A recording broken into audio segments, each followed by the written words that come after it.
پہلی بات یہ کہ ان دلائل کے ذریعے جس طریقے سے ضرب تقسیمیں لگا کے وہ اپنا عقیدہ بیان کر رہے ہیں یہ بالکل غلط ہے۔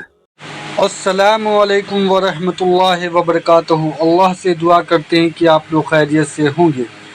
قیامت کے دن مولا علی علیہ السلام کی ولایت کا پوچھا جائے گا، اور حضرت علی تمام نبیوں سے افضل، یہ جو ہے کوئی بھائی نے سوال کیا ہے، اور اس کا جو ہے جواب علی مرزا نے بخوبی دیا ہے۔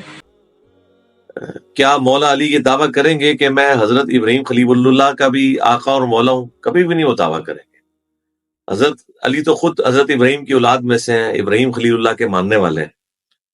رہا حسن و حسین کا جنتی نوجوانوں کا سردار ہونا، تو سیدنا حسن و حسین ان لوگوں کے جنت میں سردار ہیں جو دنیا سے جوانی کی حالت میں فوت ہوں گے، اور اس میں انبیاء کا ذکر نہیں ہے، کیونکہ سنن ابن ماجہ اور حاکم حدیث ہے حسن و حسین جنتی نوجوانوں کے سردار ہیں، اور ان کے والد علی ابن ابی طالب ان سے بھی افضل ہیں۔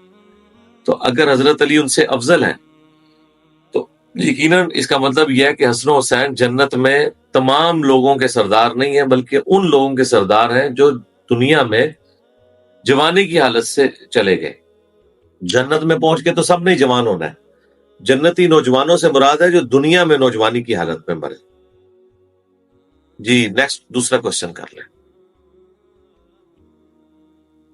نہیں علی بھائی، وہ کہہ رہے ہیں کہ جنت میں تو سب ہی نوجوان ہی ہوں گے۔ جی میں نے جواب دے دیا نا میرے بھائی، آپ نے غور سے میری بات تو سنی نہیں۔ وہ کیا کہہ رہے ہیں وہ تو ہم بہت دفعہ سن چکے ہیں، جو ہم نے کہا ہے وہ آپ نے سنا ہی نہیں ہے۔ تو حضرت نہیں، علی ہم نوجوان آپ کی ہو گئے۔ بات سنی ہے۔ جی نیکسٹ۔ دوسرا سوال یہ کہ حضرت علی کی ولایت کیا ہے، اور کیا حضرت علی جنت اور جہنم کی تقسیم کریں گے، اور پل صراط پر حضرت علی کی ولایت کے بارے میں پوچھا جائے گا؟ اس کے بارے میں جو وہ دلائل دیتے ہیں، ایک حدیث ہے شواہد التنزیل میں، اور جو حضور پاک سے روایت کرتے ہیں اس کے راوی حضرت عباس ہیں، حضرت ابو سعد خدری ہیں، اور دوسری جو بیان کرتے ہیں حدیث اور حضرت علی کا قول ہے، وہ بک میں السوائق المارکہ صفحہ نمبر 77 اور 315 میں، اور آیت کی قرآن کی آیت سورت صفات کی آیت نمبر 40، جس کا ترجمہ ایسے ہے کہ رکے ان سے کوئی ضروری سوال پوچھنا ہے، تو وہ کہہ رہے ہیں کہ اس میں جو سوال پوچھا جائے گا وہ حضرت علی کی ولایت کے ہی متعلق پوچھا جائے گا۔ اور بالکل یہ جھوٹ ہے، بالکل جھوٹ ہے۔ جو شخص اس قسم کی بات کر رہا ہے وہ قرآن کی تحریف کر رہا ہے۔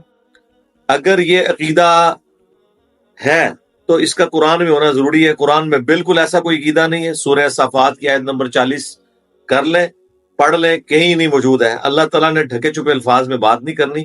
عقائد و نظریات بالکل واضح ہیں۔ یہ بالکل جتنے عقائد و نظریات ہیں یہ سب کے سب جھوٹ کے اوپر مبنی ہے، قرآن کے خلاف ہے، ان کا اسلام سے کوئی لینا دینا نہیں ہے۔ ٹھیک ہوگا جی؟ چلے جی، تصویر لینی ہے آپ نے میرے ساتھ، تو ان کا وہ آپ مائک آن کر لیں، کیمرہ۔ اور یہ علی بھائی، یہ علامہ شیخ محسن علی نجفی اپنی قرآن کلاس میں، قرآن میں کوئی نہیں لکھا ہوا بھائی، بتا دیا آپ کو، جو بھی کہتا رہے۔ ہم قرآن کی بات کر رہے ہیں، علاموں سے کیا لینا دینا ہے؟ علامے تو سارے اپنے اپنے ہیں۔ یہ اب مجھے نہیں پتا ان کا کس دکان سے تعلق ہے، لیکن آیت نمبر 24 کا ترجمہ اور تفسیر ویڈیو قرآن آپ کے پاس اور موجود ہے، قرآن آپ کے پاس موجود ہے، آپ قرآن پڑھ لیں۔ قرآن میں ایسی کوئی بات نہیں ہے۔ باقی کوئی اس میں کیا لکھتا ہے ہماری کوئی ذمہ داری نہیں ہے، ہم صرف قرآن کے ذمہ دار ہیں۔ ٹھیک ہو گیا؟ چلے، فی امان اللہ، اللہ حافظ۔ جزاک اللہ۔